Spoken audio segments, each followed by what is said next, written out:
देखो अब तौकीर फोन भी नहीं उठा रहा मेरा, मुझे नहीं मालूम कि कहाँ होगा वो। तुम्हारी माफी का कोई फायदा नहीं है Nawal. Okay, I am sorry.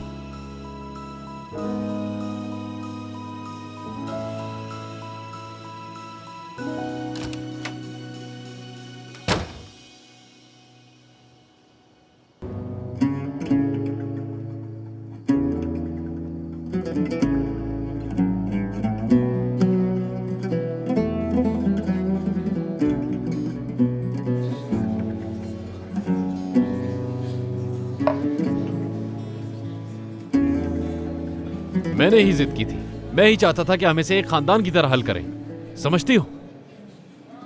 और जैसा कि तुम सोच सकते हो, हमने तुम्हें फोन करने का नहीं सोचा। ये इतना अहम नहीं था कि तुम्हें डिस्टर्ब करूं मेरी जान। हमने अभी कुछ डिसाइड नहीं किया है ना नवाल? बिल्कुल। कल हम इस बारे में बात ही कर रहे थे कि डैड वो हमें सरप्राइज देना चाहते थे। तो कल तुम दोनों साथ में ही थे, हाँ?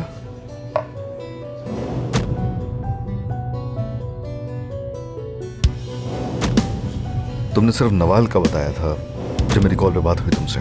वैसे अगर बात यहां तक पहुंच चुकी है तो तुम दोनों को साथ में ही रहना चाहिए।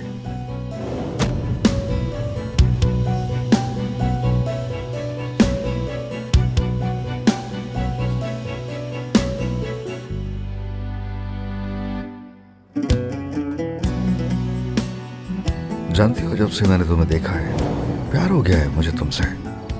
तुम्हारी बेटी को अपनी बेटी की तरह और तुम्हें अपनी बीवी के रूप में देखना चाहता हूं। तुम शादी करोगी मुझसे?